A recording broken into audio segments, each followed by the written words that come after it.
ओम शांति। किसको भी दुख नहीं देना है।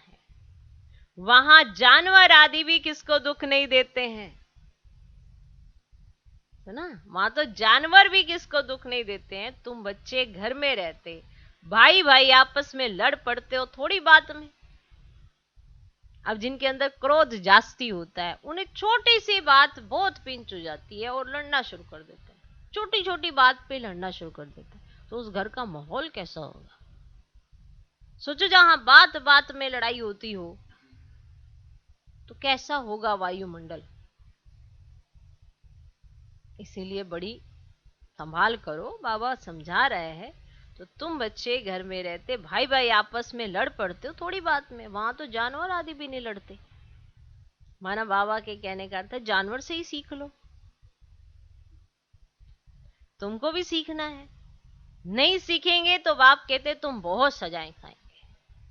कहीं में बहुत क्रोध होता है, हर बात में उन्हें गुस्सा आ जाता है, हर बात में वो फ्रस्ट्रेट हो जाते हैं, इरिटेट हो जाते हैं, माहौल ही खराब करते रहते हैं।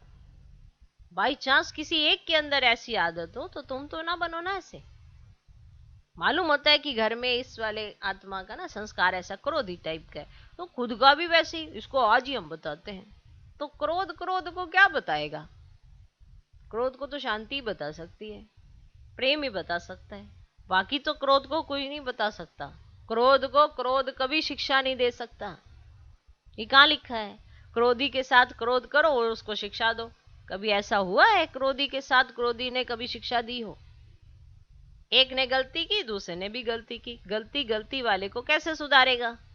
बाबा ने अव्यक्त महावाक्य में भी कहा था, एक गलती करने वाला दूसरा भी गलती करने वाला, तो गलती वाला गलती वाले की गलती कैसे सुधार सकता है। वो भी गलत, वो भी गलत।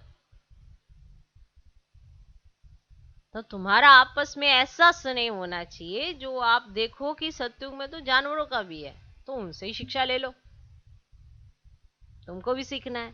नहीं सीखेंगे तो बाप कहते हैं तुम बहुत सजाएं खाएंगे, पद भ्रष्ट हो जाएगा। सजा लायक हम क्यों बने।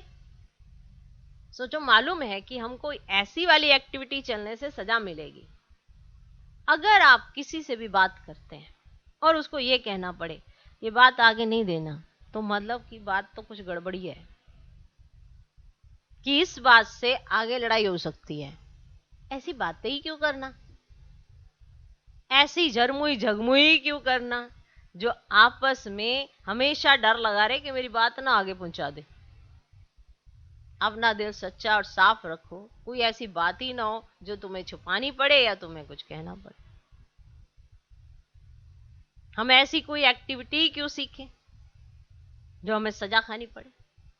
हमें बाबा लायक बना रहे गुणों से, तो अवगुणों क्यों क्यों धारण करें।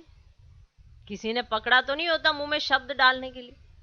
जब भगवान के सिखाए हुए शब्द आप यूज नहीं कर पाते और आसुरी शब्दों का इस्तेमाल करते हैं, तो मतलब क्या है कि हमारे कर्मों पर अभी बहुत अटेंशन देने की जरूरत है, तो हमें सजा मिलेगी फिर।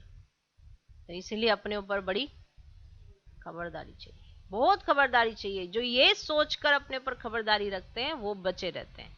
जो ये सोचते हैं मैंने तो कुछ कहा नहीं, मेरे से पता नहीं क्यों हो गया, मैंने तो पता नहीं ये नहीं ये नहीं वो नहीं, ऐसे मूंझने की जरूरत नहीं है। गलतियां हुई हैं, गलतियां स्वीकार करके अभी से ही खत्म कर लो। सीख लो कि आपस में प्यार से कैसे रहना है। आपस में प्यार से सिर्फ ज्ञान की चर्चा करो। एक दो की बात करना जरमुई जगमुई में ही गिना जाता है। कहीं बाबा ने कहा इतनी इतनी मुरलियां चलाई बाबा ने धारणाओं पे। तुमको यहाँ लायक बनना है या ऐसे कपटी सा बनना है जिसके अंदर कपट कुछ और बाहर कुछ और। ऐसा कपटी ना बनो, क्योंकि वो बाप की बिरादरी का नहीं है। तो हमको क्या बनना है, लायक बनना, नालायक बनना है। तो खबरदारी रखनी बड़ी जरूरी है। तो ये लड़ने के संस्कार, चिढ़ने के संस्कार, द्वेष के संस्कार, ये बाबा को पसंद नहीं आते हैं। तो बाबा जानवरों से आपको रिलेट करके बता रहे हैं कि वहां के जानवर भी इतने अच्छे, तो तुम तो यहाँ पे मनुष्य हो, तुम्हें तो समझ भी मिल रही है, तो क्यों ऐसी एक्टिविटी करते हो। तो तुमको यही सीखना है ना। नहीं सीखेंगे तो बाप द्वारा क्या मिलेंगे। बाप क्या कहते हैं, तब बनेगा ना बाबा धर्मराज। तो बाप कहते हैं तुम बहुत सजा खाएंगे, पद भ्रष्ट हो जाएगा। सजा लायक हम क्यों बने, क्यों सजा खानी पड़े, क्यों ऐसी एक्ट चलनी पड़े जिससे सजा मिले। पास विद ऑनर होना चाहिए ना. ओके. ओम शांति.